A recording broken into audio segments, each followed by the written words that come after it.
Welcome back to another episode of the Austin Pod.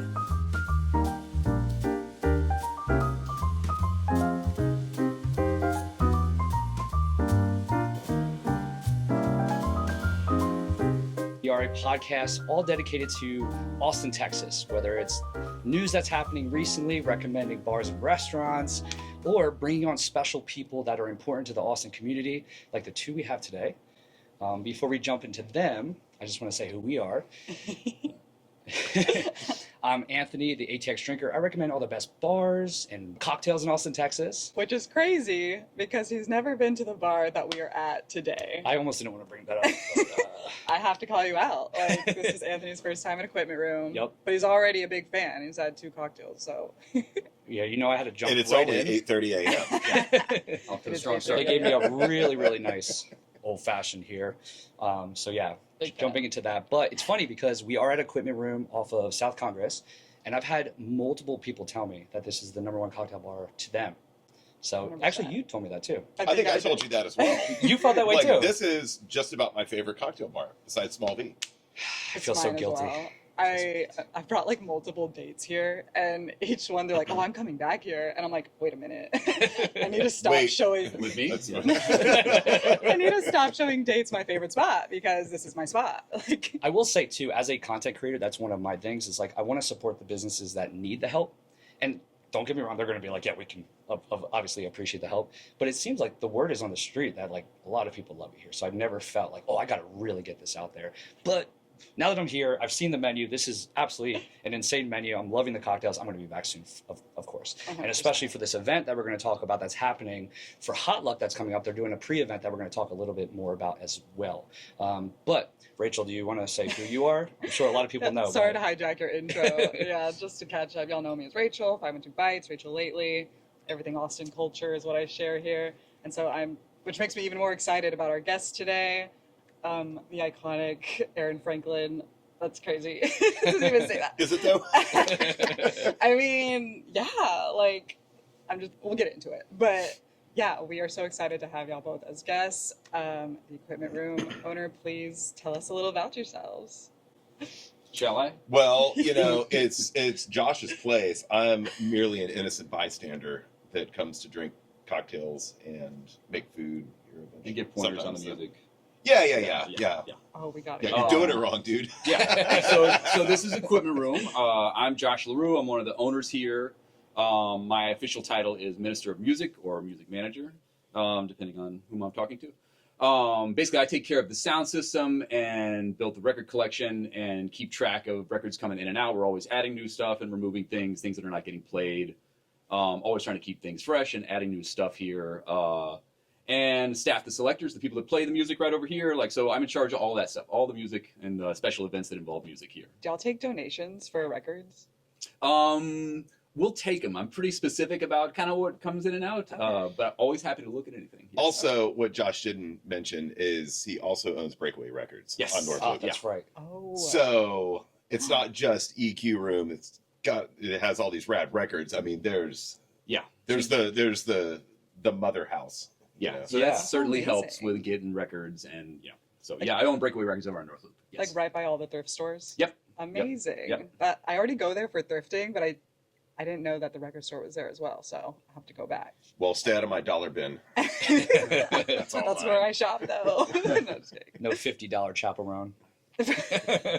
No. It's funny. That's my next goal is to actually get a record player in my house. I want to go Actually, in. same. I don't feel like a true Austinite that I don't have a record player now that I think about it. I think that's Oh, why. I Well, have it. that's the thing, though. You could be an Austinite without a record player, but you just have to keep NPR on all the time. All the time? Those are your all the time. alternatives. Yeah. Yeah. Well, we got record players too, so come see us. We sell all that stuff, and happy to get you set up. And then Aaron, tell the world a little about yourself. Well, You I describe don't it. own a record store. Not as I cool. have a few records. I have a record.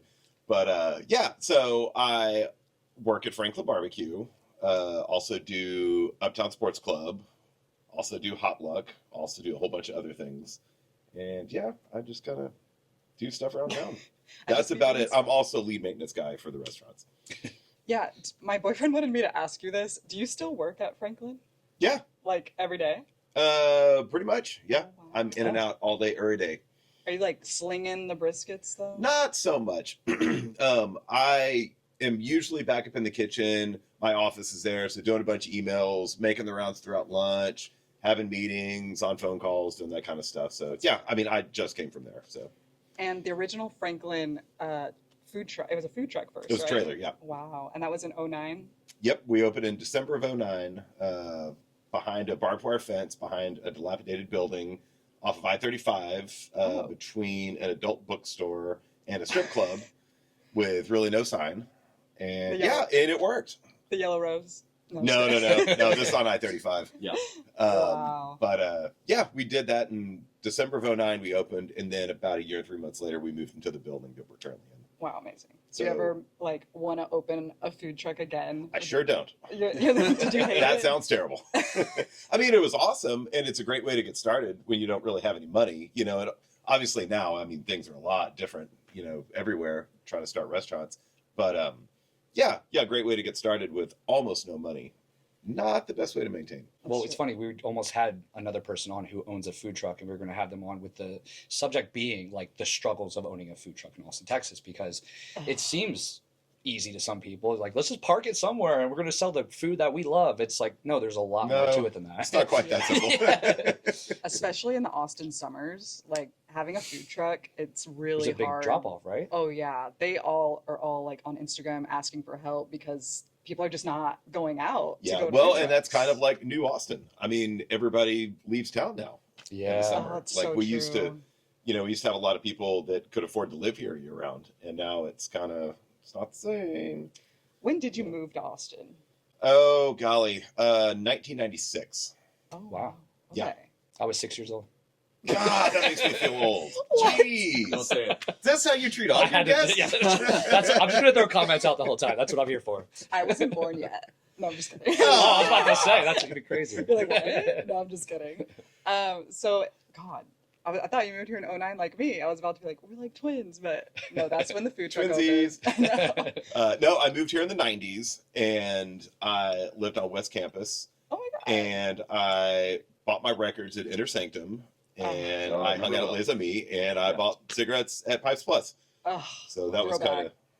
So y'all have been So I'm here a officially while. old. But old is cool now. I don't know if y'all got the memo. Thanks for that. Please, I see please. what's going on here. There's like good cop, Yes. bad cop thing going on. People call Is me it? old though. Gonna break you down. I'll build you up. Yep. People call That's us old now. We're like 35. I'm like, okay, well, calm down. Well, for the record, I am 104 in barbecue years. I say that all the time, but it's so true. They do call you the barbecue godfather. Really? Do I That's might why I have woke made up with a that cow's up. head. they? By the way, I can vouch for his maintenance because I think 2 weeks ago I DJ'd the Uptown second year anniversary, Mhm, mhm. and the breakers kept blowing. Ah. You kept disappearing, and things would magically come back on. So yeah, that's Oh my definitely Yeah, true. gosh. it's really what I do. Yeah. Yeah, GFI breakers, really. Yeah. Ugh. I have to thank you for turning that space, that empty space that's been empty for decades, Oh, it's gorgeous. Yeah. into something like, yeah, gorgeous, actually good food and a great vibe. Yeah, I'm as shocked as you are.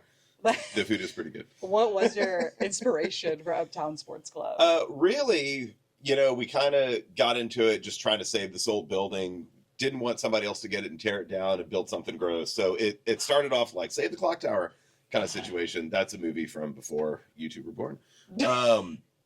But yeah, like save this building and kind of spending some time in there. It's like, well, you know, it has a certain feel to it. You know, we tried to like really go with that. Really didn't want to open another restaurant because restaurants are hard. Ugh. So we opened a restaurant, and But you said originally you wanted it to be the bar focus, right? yeah. Originally, it was supposed to be like more of a bar, Yeah. but it's pretty even right now. I mean, a little more food than booze. You know, lunches are busy, dinners are busy, and stuff. But the other side of like my cooking, you know, it's been barbecue for like 20 plus years now. Mhm. But I kind of started off with like grandma's pot roast, making roux, doing etouffees and stuff like that. So that kind of gets me back to how my grandparents cooked and how I also kind of learned how to cook. So when my partner on that, Moody, and I were in there, dirt floor, it hadn't been hooked up to any infrastructure for like 30 plus years. Just kind of sitting in there with some lawn chairs, sipping on a live oak pills. Be like, I think this place needs to be Gumbo, because Gumbo has kind of been my liquid brisket for a long time.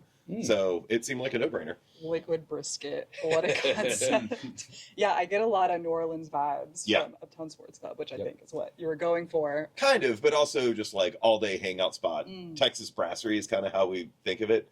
So, because there's like steak frites at night, there's like definitely a French influence, but you know, it's just kind of like all the favorites. Did you ever get a bunch of people being like, "Oh, is it like a sports bar?" Yeah. Yeah, and we had to go out and buy a TV. Yep. I saw We had that that. That's conversation. why we put a TV in there. Yep. The first time I Still went, want TVs at restaurants. the first time I went, I posted about it, and people were like, "Where are the TVs?" And I'm like, Yeah, it's not a and sports bar." it was named that in the 40s, and they just kept the sign. Yes. So now we have a few TVs, and it's working out great. Amazing. And I will Is that say- tile floor when you walk in original, where it says? No. Oh, We you did so that. it when you walked in the door, it dropped down 2 feet. It was just dirt. Oh Wow, wow. Like there was Oh my literally gosh. nothing in there. Just 4 walls Yeah. and sort of a Wow. roof, There had never been a. and the carcass of a red fox, That's Wow. crazy. Was and some anyone- baby dolls. Was anyone like squatting in there? Some people had lived in there over the years. Oh, Yeah, wow. yeah. We found some things. Oh, yeah. We found some. We didn't find things. those people though. So- Don't know where they went. Yeah, as somebody that drinks on the east side a bit too much. I actually live over there as well. Like I can walk to Uptown. I'm always having conversations with people, and people love food trucks, of course, but they really want somewhere that they can just hop in and it's easy. Doesn't feel Well, like and if it's like raining outside, or it's like, oh, let's pop in and grab a drink. You know? yes, and it still gives that vibe. It doesn't feel complicated. You can still have a great meal. But you can just walk in maybe midday or to finish the night. There's like different aspects. I mean, there's like late night menu. There's all kinds of stuff. Yeah. And you said you were a DJ, so you still DJ a bunch, or? Not a bunch. I do a couple of things here and there. I do special events, things like that. Okay. I DJ'd forever, and now I don't do it that much. Just kind Okay. of like special things. Yeah. Love that. Yeah. Love that. So how do you choose what to put on here for the vibes? Because the vibes are always immaculate here. Yeah. So there's a big record collection, and it's pretty diverse. Like there's old music, new music, all kinds of styles. So I put a lot of trust in the selectors here to kind of like put their own personality into it a little bit. But obviously I've kind of like put up some guardrails. Like if the collection is here, they're not bringing their own records. But they're all really good at their jobs, and they know how to like kind of feel the room out, see what's happening depending on the time of day, the kind of people that are in here, the amount of people that are in here. If people are, boisterous or whatever, or people are quiet, like just kind of match the vibe. And then I come through about once a week and I put a bunch of like records kind of on deck, like things that I think should be played, haven't been played in several months that I know are good records that would sound great in here. So I do a little bit of like, setting things up for them, and then they do the rest. I love that. And for the people who are on the outside, they don't understand what this is. Like I see you have the headphones over there. So like, how does that work? Like, is there music playing? Yeah, so there's music, there's speakers everywhere. It's all the same signal, so everyone's hearing the same music. There are 6 headphone amps spread around the room, and so if you get a pair of headphones, which you can ask the bar staff for, you're hearing the same music, but like you can basically just like isolate from everything. If you're here alone, you're waiting on somebody, or you just want to super focus on the music, you can put the headphones on, control the volume, and then it's kind of fun to be able to actually kind of dial in and out of like hearing the music in the room, and then go into the headphones and just kind of see the difference. And there's, obviously a lot of details that you'll pick up on the headphones that you might not on the speakers. It's just like, it's a different perspective. Sure. Yeah. This is a terrible idea. It's so Let's hear it. anti-EQ room. Yeah. I'm full of terrible ideas. Liquid You guys should biscuit. do like, like a clean up on all 4 kind of thing when somebody like gets, like headphones, you're like, nerd alert, and section, whatever, and Draw little attention to lights them. come up, Yeah. Not the lights. I thought it'd be fun to get like one of those really super long coily cords with the headphones, so somebody could like walk the whole room, Oh my draw attention to themselves and what they're doing. No, I love the headphones Yeah. idea, especially if you're here on a bad date and you don't want to hear them talk anymore. Yeah. Imagine that Music just- mid-conversation. Well, I've done it. so since you've got so many past dates that are going to keep showing up, I think you guys might need to buy more headphones. Yeah. No, We'll it install is another so set. That's cool. so funny. Well, so I have a question. How much, like obviously I love hearing about the room and like how it was tuned and like how you got the heresies for side fills, you got the Scalas over here, Yeah. like the actual, you got, Macintosh stuff over here. I've actually got similar preamp at home. Oh, good for you. But yeah, like when you're thinking about what records you want to bring in, of course you're thinking about like how they were recorded and Yeah. what sounds good in this room. I assume it's mostly jazz kind of stuff that probably really thrives in here just by the the Yeah. horns and stuff. That's a big part of it, and kind of like where we started. I mean, we always knew that we wanted to have like a diverse, collection. But the EQ was kind of based on like the idea of the Jazz Kissa, and like those places often were very jazz focused. Like some of them just play jazz music exclusively. So we wanted to kind of honor that and do that, and then kind of do our own version of it. So we knew we would have, Texas music and rock music and hip hop, and we knew we would have everything. Jazz does sound amazing in here, because of the speakers and everything. Like, you can really hear horns, like the mid range really jumps out. I mean, there's still great bass in here, there's great everything, but something about these La Scala speakers and like a human voice and horns and things like that just really, You can hear the spit on the reeds. Yeah, exactly. So People will listen to crispy. records they're super familiar with, and they'll notice something that they've never noticed before. Yeah. Especially when we do these omakase vinyl listening events every other Sunday, and that's like almost like going to a movie. Like, people buy a ticket, they come, they sit down, everyone's quiet and like listens to the same record. And especially in that scenario where everyone's being quiet and the music's kind of loud and you're hearing a really nice pressing of it, like, you'll notice details, just the hear way all a kinds of piano stuff. decays at the end of a song or something like that, like things that you've never noticed before. And it happens to me too, like, it's amazing. Love it. Iconic. But yeah, everything, jazz sounds particularly great, but like a lot of music sounds really good here. Yeah. How do you test your employees that want to get on the decks? Like in an interview, are you like, so what would you play for this type of vibe? Yeah, I mean, there's a lot of questions and stuff like that. I try to hire people that know a lot about music. Not necessarily, they don't have to be DJs. Like, that's not really like a skill set you need. You have to learn how to work the equipment, but it's more important to just be able to like read the room, know about music, know how to have a conversation with somebody. People want to talk about the gear and they want to talk about the record. So it's important that you can, discuss that stuff. And like, you don't have to be an expert, but just like to have a conversation, because everyone's curious about that stuff. And so it's great that those conversations happen. But yeah, like people that know about music, that can, like connect the dots. Like, if you're playing jazz and later you want to play some hip hop, like, how do you get there and not have it be abrupt? Like, how can you seamlessly get from one style to another and make it all, make sense? Do you guys adjust EQ stuff, like for Very different genres little, and stuff, yeah. or I just mean, kind of leave it? We mostly leave it all flat. Like, nothing ever gets touched on the big like Mac preamp. The mixer has tone controls. Yeah. And I encourage people not Just to mess some with it too terrible much. punk rock records, too tinny. Yeah, I mean, there are things like that, and sometimes you bump the bass up a little bit just because it seems drastic, like compared to what you just played or something like that. But typically, we just like leave stuff alone, and I try to find records that sound good, or like a really good pressing. Things get remastered, and certain pressings sound bad, and certain pressings sound good. So there's a lot of research into that to find the right record. Yeah. Well, Aaron is in a band. If you're hiring for music, For live music, for DJs, or you want to submit your Get record on to the there. library? Yes. Yes, all three. Yes. amazing. Well, I'm very much into tube amps, so Yeah. What is your band called? I'm not going to say out loud. The Black Off Keys. camera? It's the Black Keys. The Black It's Keys. logo. Yeah. No big deal. No big deal. So we're gonna jump into a couple different things because I want it to all come together organically. But let's start off with Hot Luck. That's coming up soon. Oh yeah, that is a thing.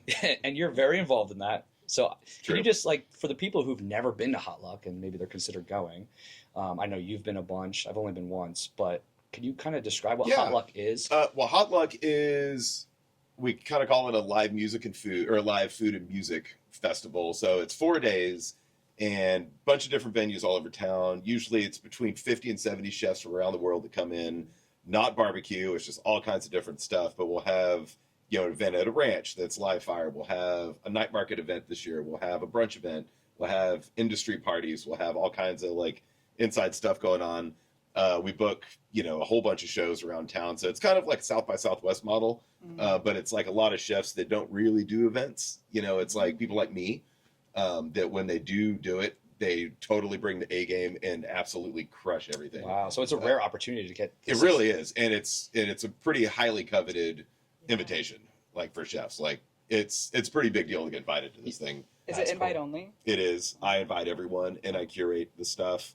And kind of like how Josh does the music, I do that for food and Hot Luck. So, I put chefs together that should be friends, that are friends, stuff like that. Make sure the menus all jive within certain events. I mean, it's a tremendous amount of work. Do the chefs bring gear? Like, how much do they bring versus what you guys supply?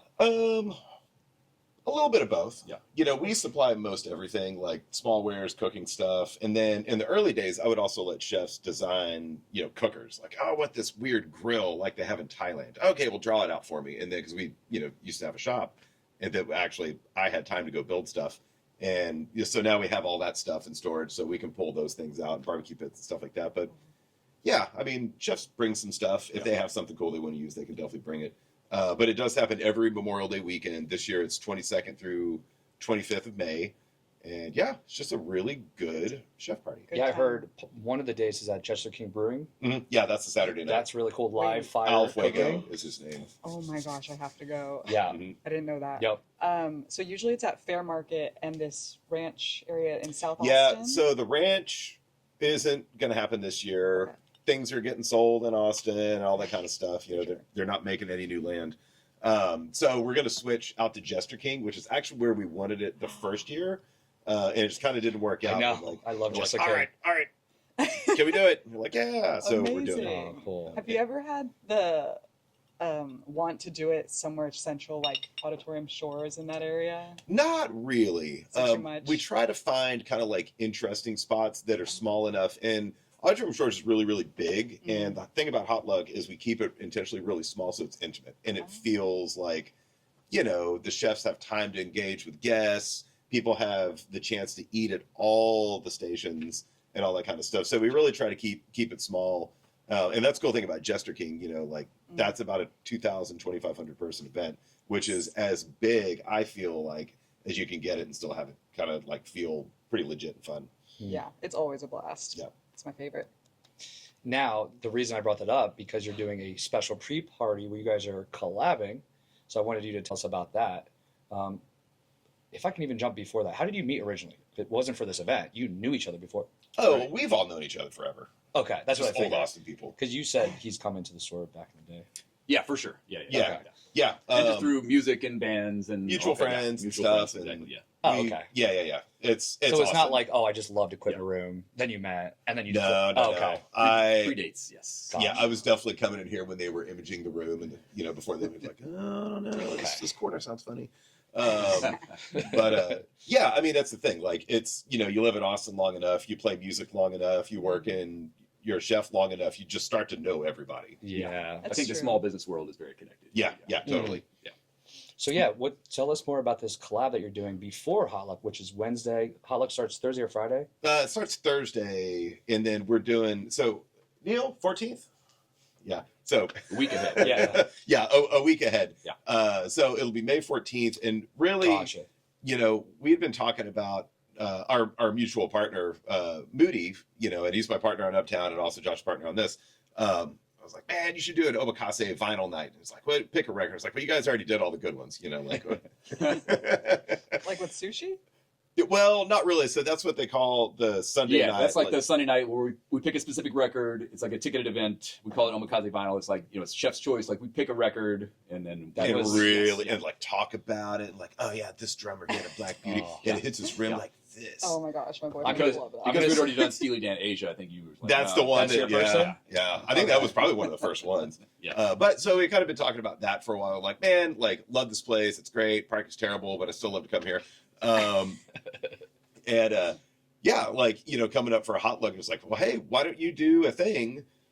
Pick some records. Let's do something, and maybe you can just make some food. And there's really no kitchen here, so that, I like a good challenge. And I also like to make stuff that's not just like staying up for 14 hours cooking barbecue.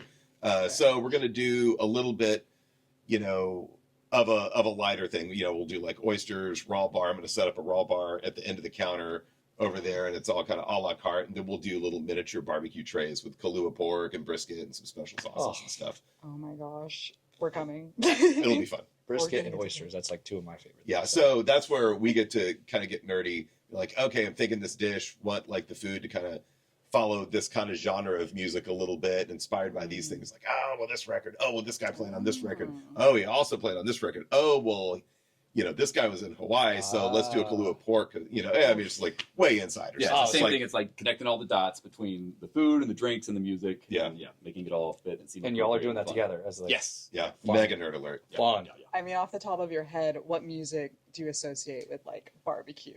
Well, Really? that's the thing, though. It's not a barbecue. Yeah. Aren't there going to be like little? Little nuggies here and there. Okay. Just because you're Aaron. But out of Yeah, curiosity, Just because I have to.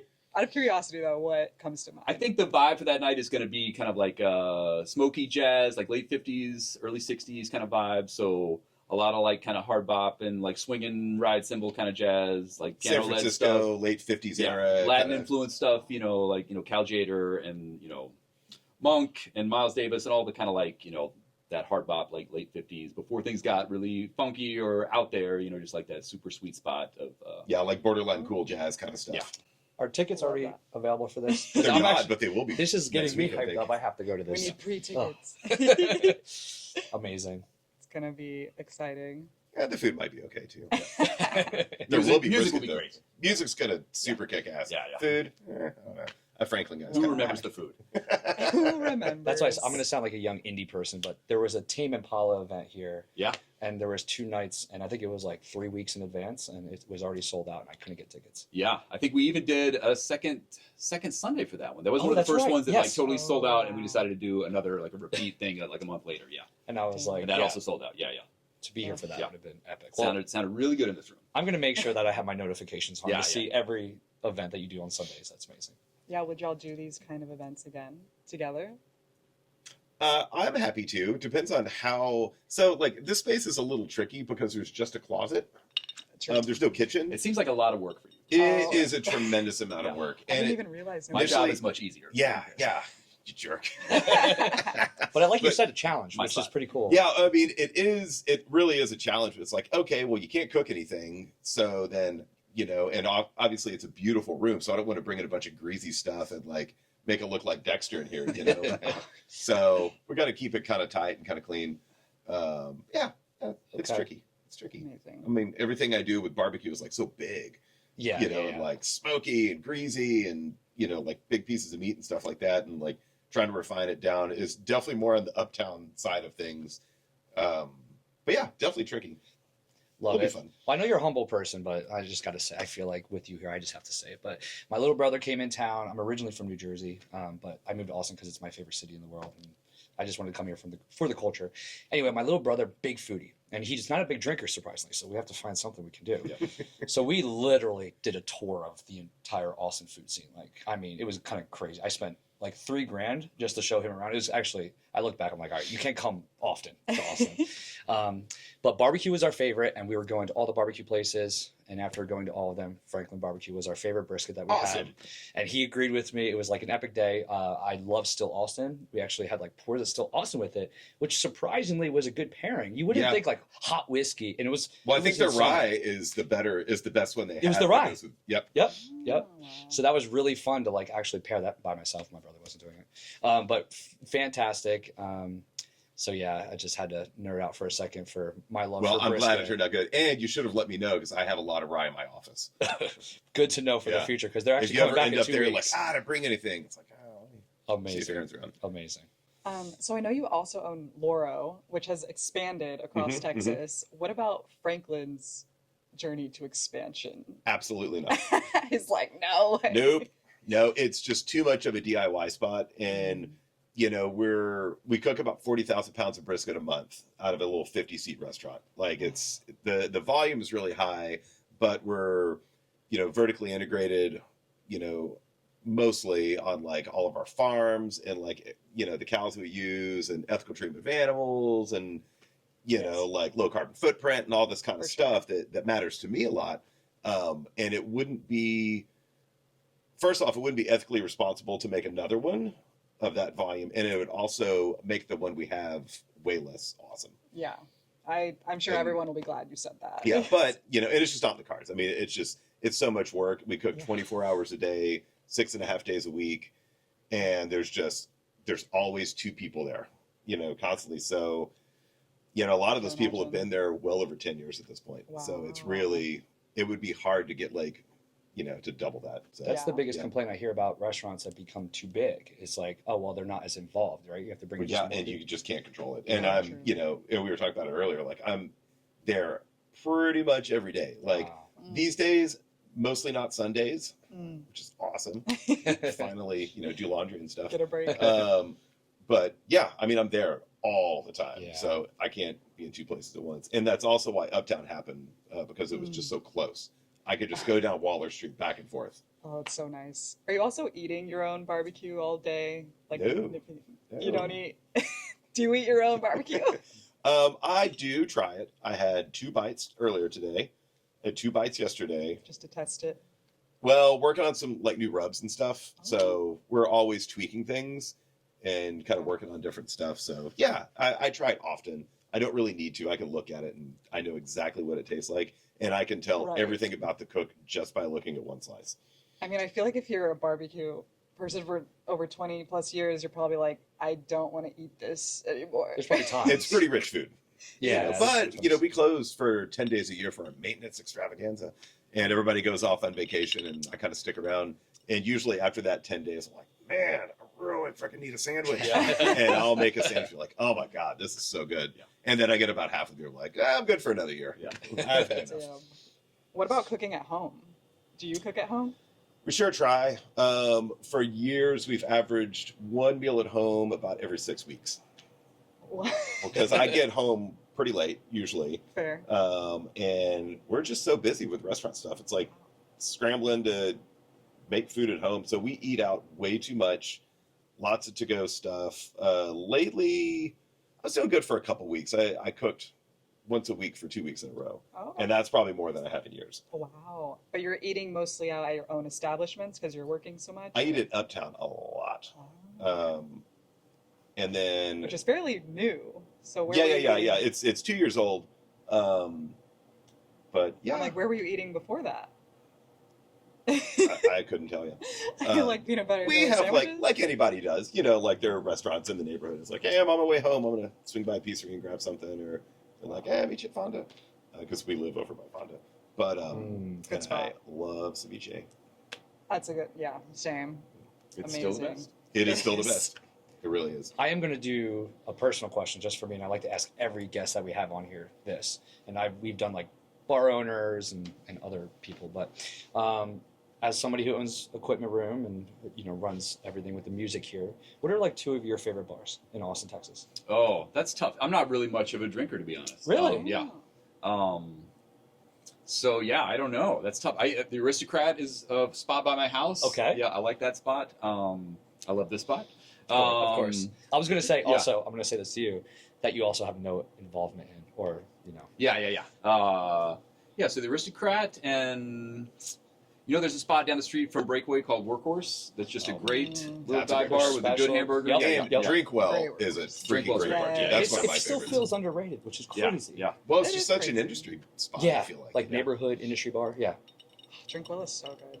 So, Yeah, and it's been there a while now. It's been probably 10 12 years, years. I think. Wow. Yeah, 10 Yeah. 12 years. But that's probably a good thing. That Yeah. location, it just doesn't get Yeah. overwhelmed or anything. Great spot. And then I have an idea what yours are, but For bars? we've had this conversation on the side. But yeah, what's like two of your favorite bars that? Well, it depends. Uptown for just like everyday afternoon spritz kind of stuff. I know I'm in cahoots on that. This for EQ Room. If you're going out somewhere, it's like, man, let's go get a drink at EQ, listen to some music, and then go have a dinner somewhere. Small Victory, also a special occasion bar. Drink Well is a real consistent one. Just driving down North Loop all the time. And then like beer stuff, of course, like Crown and Anchor or something like that, like kind of old school spots. Yeah, another Classic. good one. I love popping into Jenny's for a beer, over Yes. on Burnett Road. Yeah. Just kind of stuff like that. So it kind Classics. of Love depends those. on what the vibes are. But for like straight cocktails, EQ, Drink Well, and Small V for sure. And once again, just to give a compliment, but seriously, I've talked to so many people because part of my job, I feel like, is taking surveys when I go out to bars. I'm just, having drinks with Yeah. other drunk people, and I'm like, hey, do you mind telling me like what are your favorite bars? Because I'm just building this up in my head. Because I obviously want to be authentic and recommend the best places that I feel, but I also like having that general consensus of how people feel. Yeah. People continually say Equipment Room is one of their favorites. Oh, that's so good to hear. Yeah. Is there anything you two individually would wait 5 hours in a line for? Oh, great I question. hate waiting in line. I was just discussing this earlier because we. And he's never been to Franklin Barbecue. I just call it a favor. Well, I was gonna say you know someone. Yeah. Yeah. Record Store Day just happened a couple of weeks ago, which is like our biggest sales day every year, and there were people that waited for 18 hours in line. I was just talking about this earlier. Like, I just really hate waiting in line. Like, even going to Epoch for coffee every day, like I always get an employee to do it. Even though it's like 4 minutes, I just can't stand it. So I don't know that there's anything I would wait 5 hours in line for. Even like years ago, there's nothing. When I was young, like concert tickets, I definitely did that, things like that. Certainly waited in line for, I think, for Franklin when we first moved back here. Mhm. Oh, Did it a There you couple go. times, but Just don't have Yeah. the patience. It's bad. What about you? I don't have a lot of spare time worked into my schedule, hence the dinner problem. Right. I know, Um, this is a hypothetical. Yeah. but I definitely wait in line for restaurants, and it's always a little funny, and my reason behind that is like nobody really enjoys standing in line, but I see how much fun people have at Franklin. I'm like, man, that looks like so much fun. People are making friends. They're like going on beer runs. They're going on breakfast taco runs. Getting Kids are married. chunking the football like out in the parking lot. Like this is a pretty cool scene. Yep. I mean, it's like they're tailgating a restaurant, Yeah. Yeah. Love And that. I think that's pretty fun. So when I'm at a place, that has a big line, like a Neptune Oyster in Boston, or like, like a long line outside of Pock Pock Rip up in Portland, like, heck yeah, I'm totally going to stand in line if I can, because I owe it to them because so many people have stood in our line. So I don't want to be the guy who's like, I don't do lines, and be like, wait a minute, Yeah. you jerk. And so I don't want to be that, but it also is kind of fun because someone always recognized me. It was like, oh yeah, so the line guy, stand on the line. And then you end up just like chit chat with people. So it totally works. You have fun. And I think it's cool to support my friends at other restaurants that have long lines. I love that spirit. I could not do that. And I don't even eat at the restaurants necessarily. I just stand in line and leave. I'm kidding. Just to It's like build a standing in line. reputation. Yeah. The line appearance. Yeah. I told her once I made the mistake of going on Reddit and looking up my name, and luckily though I found a positive thing about me where somebody, Zach Bryan, did a pop up in South Austin at a small bar, and people found out like 20 minutes before he was going to come on, and then there was a line around the block. And I just showed up, and they thought like because I'm an influencer that I was just going to just go to the door and walk in. Never got You in. hung out. And I just hung out. Yeah. And on Reddit, That's huge. the guy was like, actually, I think he's an awesome dude. He waited in line like the rest of us, and he didn't even get in. And I was like, yes, I didn't do that on purpose, Hey, but yeah. yes. You know what's really cool? Being a normal dude. Yes. Have y'all been to Bar Toti yet? Yeah. Great burger. Oh, yeah, but you Mhm. just, yesterday you went? I went last week to try I the see. burger. I mostly do Este because they're open on Fridays for lunch, and Ooh. I try if I ever have like a bunch of like work meetings, production stuff. It's like okay, Este. Friday at Este. Great ceviche. Yes. Oh, Oh. absolutely, love that Call restaurant. back. Well, the But bur- Bartoti's great though. Yeah, the burger's amazing. I posted about it, and someone was like, "How many paid reviews do I have to see about this place?" And I'm like, "I didn't get paid. Yeah. I just went." I don't think they're paying anybody. They're not. It's- Like, Yeah. people are just. We talk about I psychotic. know those guys pretty well. I don't think they're paying They're. anybody. Oh, trust me, They're they're making not. good food. They're just making good food. Yeah. Yeah. I'm like, I paid $8 for People the burger. used to it's fine." claim that we pay people to stand in line. No. Yeah. Like They do. No, You told me. I don't think So I was going to bring that up actually. Specs, I'm a big whiskey person, and they do a huge whiskey drop with like rare things. And some people wait 3 days in advance with a tent. Camping in a line. And I was at, Like, if you- what kind of stuff are they putting out? Like, just crazy barrels Like the- and like heavily allocated stuff? yes, yeah. So Yeah. they're like all the Wellers. There is a Pappy for like the first 10 people get it. So some of the crazy stuff. Yeah. But the line is 300 to 400 people by the time it fills up. Jeez. And now I just don't care as much. But if you asked me like 3 years ago when I was really desperate to build a good whiskey collection, I was looking at like what are the online apps or whatever where you can pay somebody to do a service for you.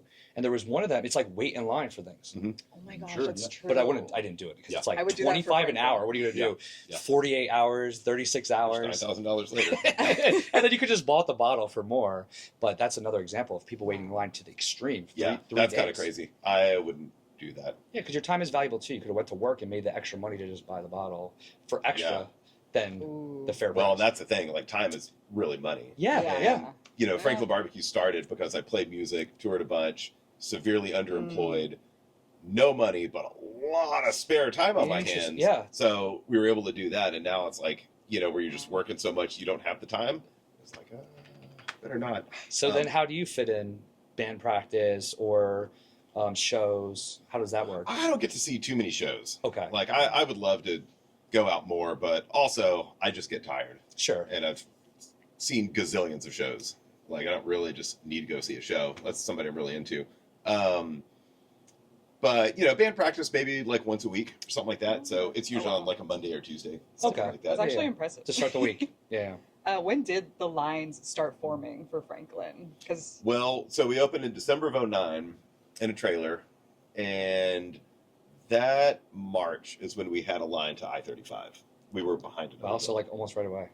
Yeah, so it was a couple months. Do you know what like put the word out the most? Yeah, it was social media, not by us, but other people talking about it. And it was kind of like the early days of like food blogging. In fact, just last night I did a thing at State Theater with Roy Choi, which is like the godfather of like food trucks and like Twitter and all that kind of stuff. And we were talking about this a lot, just kind of comparing stories and stuff. And yeah, it was all social media for us.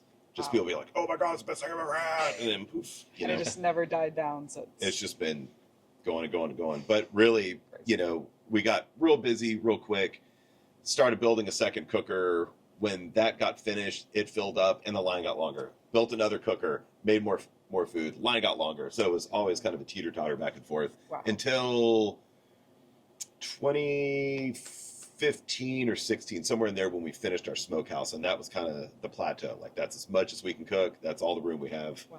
And now we do about 106 plus briskets a day.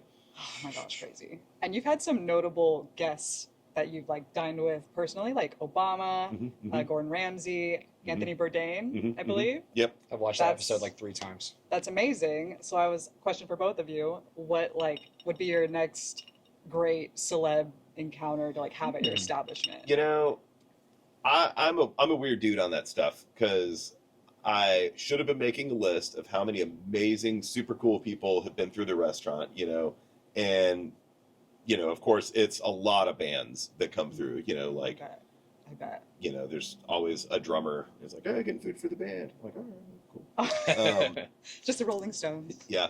But, I haven't been making a list. And the reason why I never made a list is because I didn't really ever want to kiss and tell. Like, the line is the line. There's no way to skip it. You can make a pre-order. You can do some stuff like that. But, I didn't want to brag about anything. That's also why I'm not on social media. Like I get to do really neat things, but I don't want to feel weird about look where I'm at, look who I'm with. So that being said, I'm not really keeping tabs and I just have no idea. You're like, I don't know. Anybody. We'll just see who pops in. That's fair. What about you? Oh gosh, I mean, there's probably a lot of musicians that would be there's been some famous people that have come through the shop, and that's always awesome. I would love to have. I'm a big fan of Questlove. Oh, I would love to have him in here. He did one of the hot lucks. Oh, that's Oh my amazing. gosh. Did he Yeah. DJ or what did he do? He DJ'd. Yeah. Oh, He that's so DJ'd our Sunday night party, I think the second or third year. Yeah. Wow. And the way I got him to do it, because he flew in, Yeah.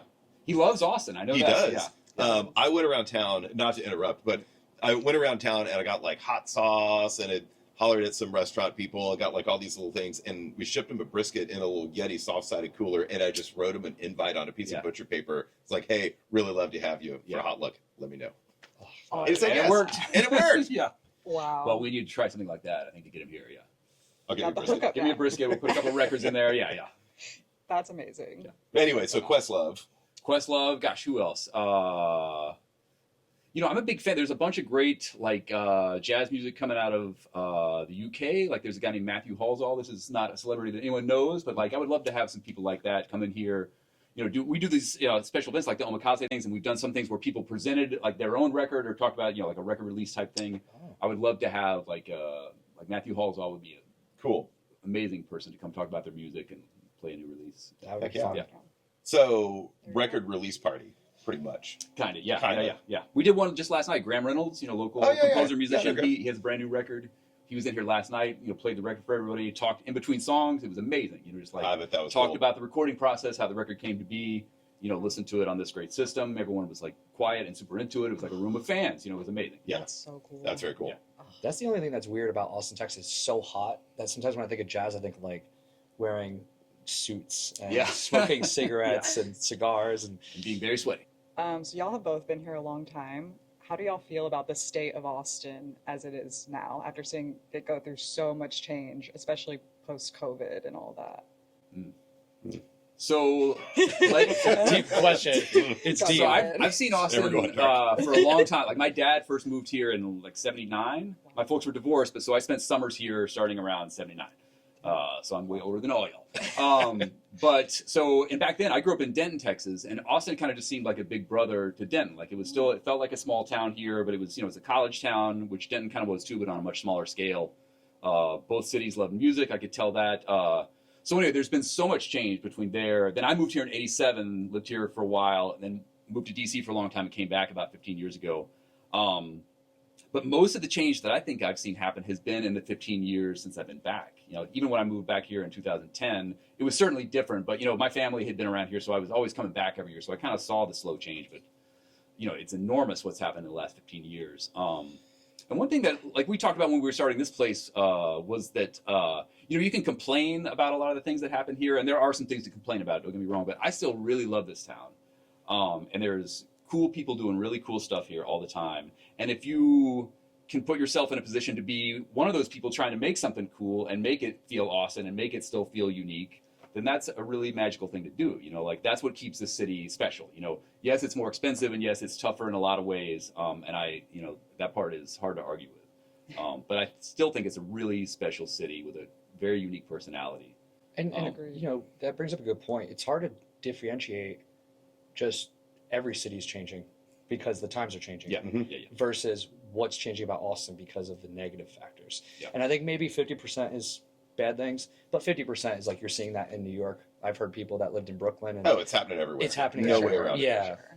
But I love getting that perspective because we get a lot of comments from people who are born and raised here, and they're like, Austin is not what it was. It sucks now. Well, and we're just like, and I love old Austin.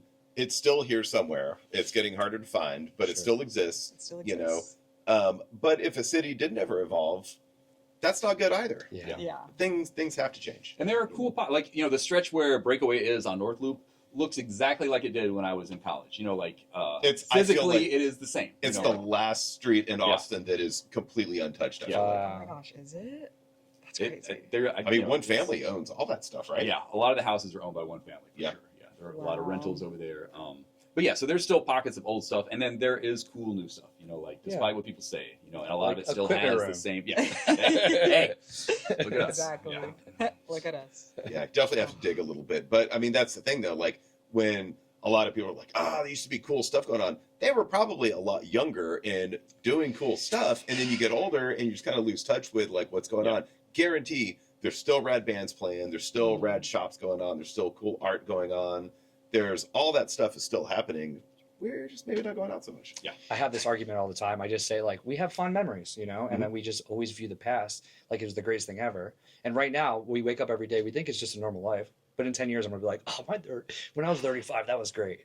It's so true. So we just change our perspective. And yeah, don't get me wrong. I do see from talking to people how Austin has changed, and it was pretty darn cool back in the day. But part of it is cities are always cooler when artists can afford to live there. And that's the best argument. Yeah, and also restaurant people. Yeah. Just musicians and all that stuff. I mean, that's kind of a thing, for Hot Luck, what our goal was. It's like, all right, let's just throw a good old school Austin party. Like, there you go. Well, that's what I think Hot Luck, why it's so special, is it really feels like a passion project.